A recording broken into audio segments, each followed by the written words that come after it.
Caribou Zanzibar. Hello everybody and welcome to episode 3 and welcome to Zanzibar. We've just docked here at Unguja Island, which is the larger island that makes up Zanzibar. It's a beautiful hot day over here in Zanzibar, so come with me as we spend the next 5 days exploring the beautiful sights and sounds of Zanzibar.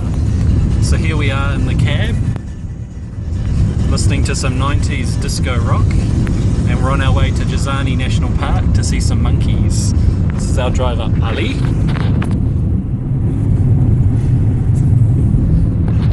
who has been our saviour on more than one occasion, so pays to know your taxi driver well because they'll hook you up and help you out. Anyway, off to Jozani. Here we are at Jozani National Park and it is monkey time, so come with me as we go and find the red colobus monkey.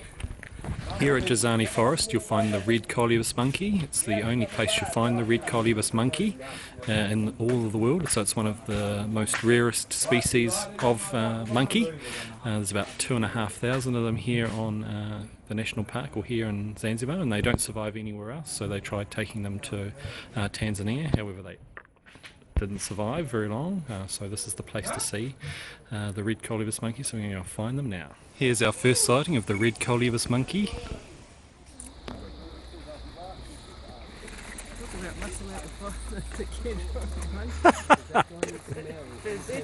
So it's monkeys everywhere at Jozani National Park. We're in the middle of a family here. There's a little monkey family. Turn your left side, eh? Your left. You're the one looking at you behind the tree. What? After a spot of monkeying around, it's time to go and check out the mangroves here at the national park. Here's your mangrove fact for the day. There are 3 types of mangrove here in Zanzibar.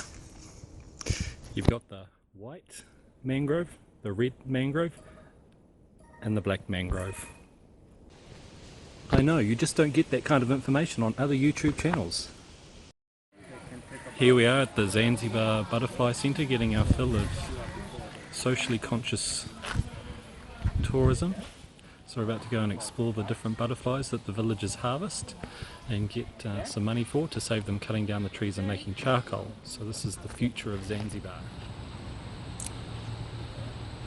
Oh. Wow.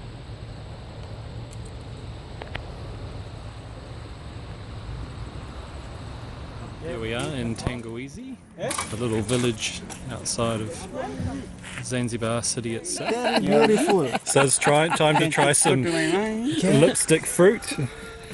Cheese. Yes. Fine.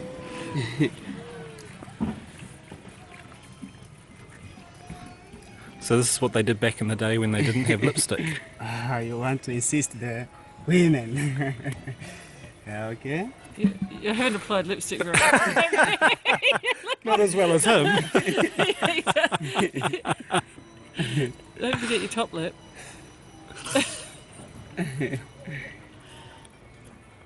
In India? Huh? In India.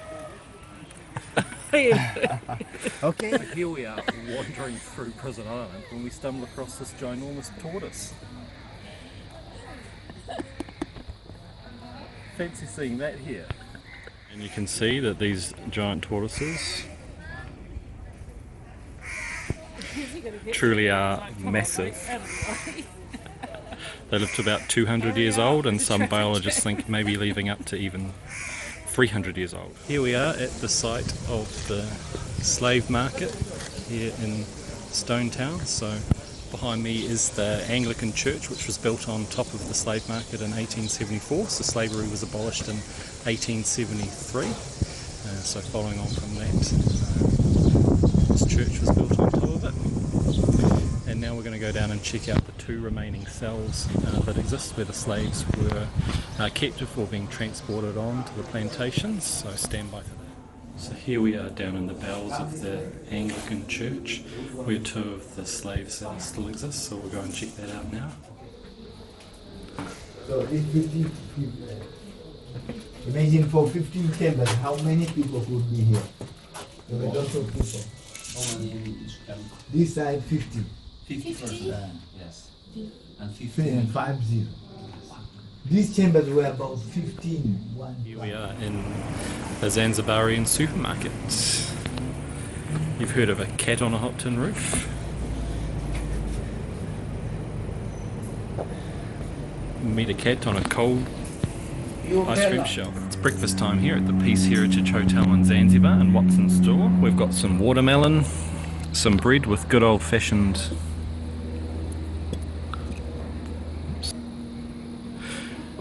New Zealand anchor butter, so Fonterra is infiltrating all parts of the globe, a Spanish omelette and some lemongrass tea. Here at the AiT, your health and safety is our top priority, so a little bit of a health and safety tip: you never want to sleep under a coconut tree, otherwise this might happen.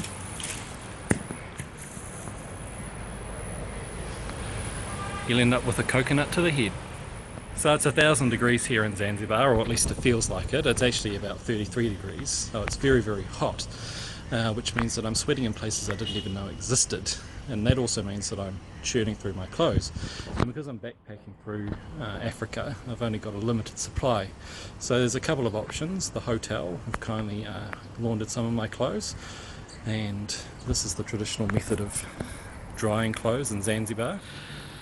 So there's no such thing as a clothes dryer or a washing line over here, so they just throw the clothes on the ground and dry them that way. However, I've got a little bit MacGyver and fashioned up a little system for drying some clothes that I washed in the shower. So you can see here, this is my MacGyver system.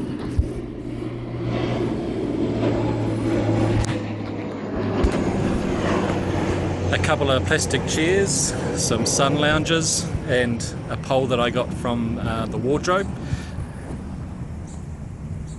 So hopefully in this 1,000 degree heat they'll dry very, very quickly.